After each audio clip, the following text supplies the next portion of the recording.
ওরা বহিরাগত, ওরা আমাদের কি বুঝবে, ওদের এসব এখানে চলবে না।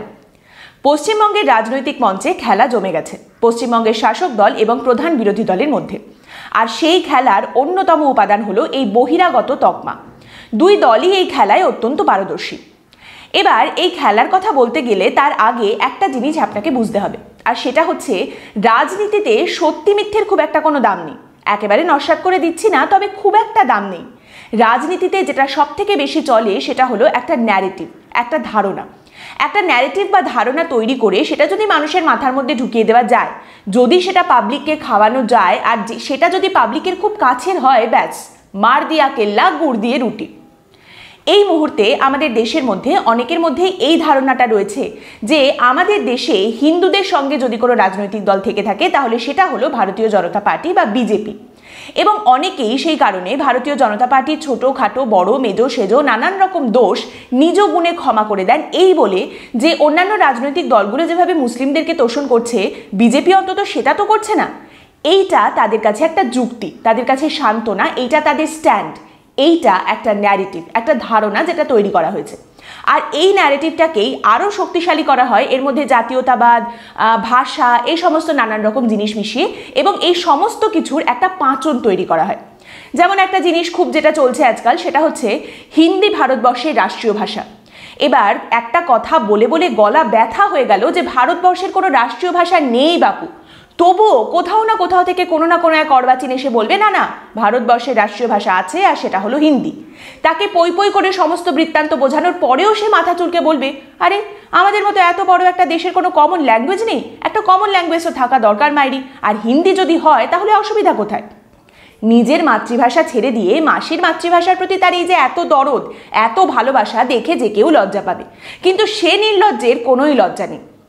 এর সঙ্গে আরও একটা উপাদান এই খেলার, ওই পাঁচন তৈরিতে আরেকটা জিনিস যেটা মেশানো হয় সেটা হচ্ছে আমি আগে ভারতীয় তারপরে অমুক, আমি আগে ভারতীয় তারপরে বাঙালি।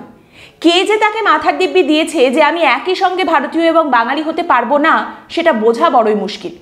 এই সব জিনিসগুলোকে মিশিয়ে একটা পাঁচন তৈরি করা হয়, এবং এই পাঁচনটা মাথার মধ্যে নিয়ে একটা নিরেট পদার্থ হয়ে সে ঘুরে বেড়ায়।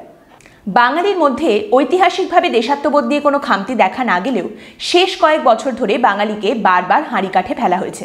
এই প্রশ্ন করা হয়েছে যে এই বাঙালি তুই দেশের জন্য কি করেছিস?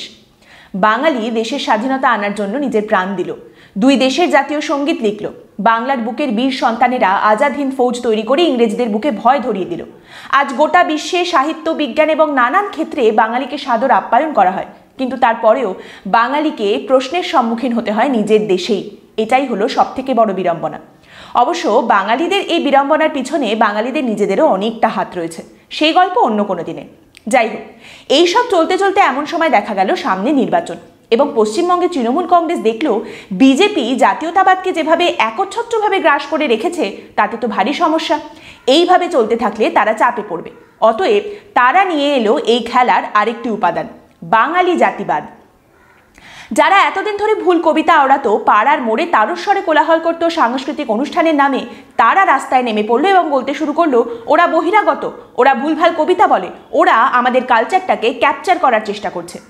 আর অন্যদিকে যখন বছরের পর বছর ধরে বাংলার বুক থেকে বাংলা বিলুপ্ত হয়ে যেতে বসেছিল, তখন কিন্তু এদের কোনো ভ্রুক্ষেপ ছিল না। এখন দুঃখে এদের বুক ফেটে যাচ্ছে, কারণ সামনে নির্বাচন। আসলে এই খেলাটা খেলে বহু রাজনৈতিক দল কিন্তু পার পেয়ে গেছে। মহারাষ্ট্রে শিবসেনা এই খেলা খেলেছে এবং জিতেছে। বিহারে নীতিশ কুমারও কিন্তু এই খেলা খেলে জিতেছে, বিহারি বনাম বাহারি এই খেলা দেখিয়ে। এটা একটা পরীক্ষিত সত্য, এই খেলাটা খেললে অচিরেই ফলাফল পাওয়া যায়। অন্যদিকে বিজেপিও কিন্তু এখন মরিয়া হয়ে উঠেছে, তারাও কিন্তু এখন অন্য সুরে গান গাইছে। এখন যেহেতু সামনে নির্বাচন, তাই এই মুহূর্তে বহু বছর আগের বিবাহিত স্ত্রীর জন্মস্থান যে বাংলা, সেইটা প্রতিষ্ঠা করতে হচ্ছে। কারোর মতো জোব্বা পরে ছবি তুলতে হচ্ছে, দেওয়ালে বাংলার প্রসিদ্ধ জায়গার ছবি লাগিয়ে প্রমাণ করতে হচ্ছে যে বাংলাকে কতটা ভালোবাসি আমি। ভুল ভাল উচ্চারণ করে বাংলা কবিতা বলতে হচ্ছে। এখন তাদের সুর পাল্টে গেছে, এখন আর বাঙালি তুই কি করেছিস নয়, এখন হচ্ছে ওগো দেখো আমরাও বাংলাকে ভালোবাসি, আমরাও বাংলারই মানুষজন, আমরাও বাঙালি, আমরা বাংলার কাছের মানুষজন।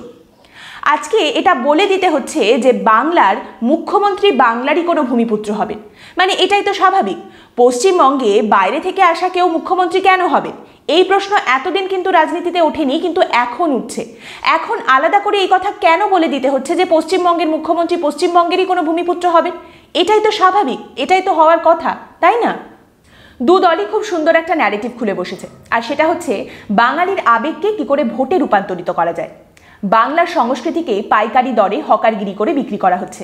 যে যতটা চাইছে, যেমনটা চাইছে, তাকে সেটা গছিয়ে দেওয়া হচ্ছে। আর এইটাই হলো মজার ব্যাপার, আপনি যে ন্যারেটিভটা খাবেন সেই দিকেই যাবেন। তারই সঙ্গে দু দলেই বোদ্ধারও কোনো অভাব নেই, ভুলভাল বলে যাওয়ার কোনো আক্ষেপও নেই। তাই রবীন্দ্রনাথ ঠাকুর নেহি হ্যায়, রবীন্দ্রনাথ টেগর হ্যায়, নাম কম সে কম ঠিক সে লিজিয়ে।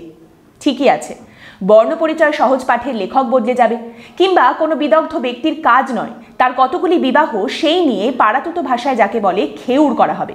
এই হচ্ছে এখন বাংলার সংস্কৃতি। ঠিকই আছে, কারণ পরনিন্দা পরচর্চার মাপকাঠি এখন বাংলা সিরিয়াল।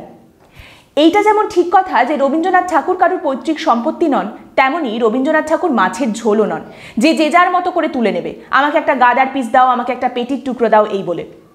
আমরা সবাই রাবীন্দ্রিক হতে খুব ভালোবাসি, কিন্তু রবীন্দ্রনাথ ঠাকুরের জাতীয়তাবাদ নিয়ে যে লেখাগুলি রয়েছে সেগুলো আমরা সম্পূর্ণ পড়ি না। তার কারণ সেটা পড়তে একাগ্রতা লাগে, যেটা এখন আমাদের মধ্যে বিলুপ্ত প্রায়। আমরা সত্যজিৎ রায়, মৃণাল সেন, ঋত্বিক ঘটক বলতে অজ্ঞান হয়ে পড়ি, কিন্তু তাদের জীবন দর্শন আমরা মোটেই কাছ থেকে ঘেঁষে দেখি না। আজকে এই মানুষগুলো যদি থাকতেন তাহলে দুটো জিনিস হতে পারত। এক, হয় তারা এই সমস্ত কাণ্ড কারখানা দেখে বিমর্ষ হয়ে হতবাক হয়ে বসে পড়তেন, আর না হলে তাদের কাজের বিকৃতি দেখে তারা গর্জে উঠতেন। আমরা যে কবে আমাদের মনীষীদেরকে এরকম তামাশার পর্যায়ে নামিয়ে এনেছি সেটা আঙুল দিয়ে দেখানো সম্ভব নয়, কিন্তু আমরা এই জায়গায় যখন নেমেই গেছি তখন এই নোংরামি ধ্যাসটামি দেখাটাই বোধহয় আমাদের প্রাপ্য। আর এই সমস্ত কিছুই 2021 পর্যন্ত। তারপরে যে রাজনৈতিক দলই ক্ষমতায় আসুক না কেন তারা কিন্তু মুখ মুছে নেবে। তাদেরকে যখন তখন প্রশ্ন করা হবে যে আচ্ছা, এই যে বাঙালির সংস্কৃতি নিয়ে এত বড় বড় কথাবার্তা, এত লম্ফঝম্প, সেগুলোর কি হলো বলুন তো? উত্তর আসবে, ওই যে প্রগতিশীল সৃষ্টিশীল সম্মানের মেডেলটা দিলাম অমুককে সেদিনকে, আরে ওই যে পাড়ার মনে মূর্তিটা দেখছেন না, বানিয়ে দিয়েছি তো, অমুক মনীষীর মূর্তি, ওটা 10 টাকা দিয়েছিল বানাতে, 8 টাকা তার মধ্যে ঝেড়ে দিয়েছি, তাই অমন ট্যাড়া ব্যাকা হয়েছে। এই যে বহিরাগত ন্যারেটিভ এবং তার উল্টো দিকে অতি বাঙালি ভক্তির ন্যারেটিভ, দুটোই একটা কথা মনে করিয়ে দেয়, আর সেটা হলো অতি ভক্তি চোরের লক্ষণ। 2021 চলে যাবে, বাঙালি যেখানে ছিল সেখানেই থাকবে। আর কোনো পরিবর্তন আসুক বা না আসুক, সাংস্কৃতিক পরিবর্তনের জন্য যে মনন দরকার, যে ভাবধারা দরকার, সেটা শুধুমাত্র এই রাজনৈতিক দলগুলি নয়, বাংলার কোনো রাজনৈতিক দলের মধ্যেই নেই। তার জন্য যে পুনর্জাগরণ দরকার, আগামীর মধ্যে কৌতূহল যেটা সৃষ্টি করার দরকার, তার প্রচেষ্টা আর যাই হোক এ বেলায় দেখা যাচ্ছে না। দিনের শেষে এটাই বাস্তব, এইসব গল্প পুরোটাই মতলব। আমাদের আজকের এই পর্ব সম্পর্কে আপনাদের মতামত কমেন্টের মাধ্যমে আমাদেরকে অবশ্যই জানাবেন। পরের দিন আবার দেখা হবে অন্য একটি বিষয় নিয়ে আলোচনায়। ভালো থাকবেন।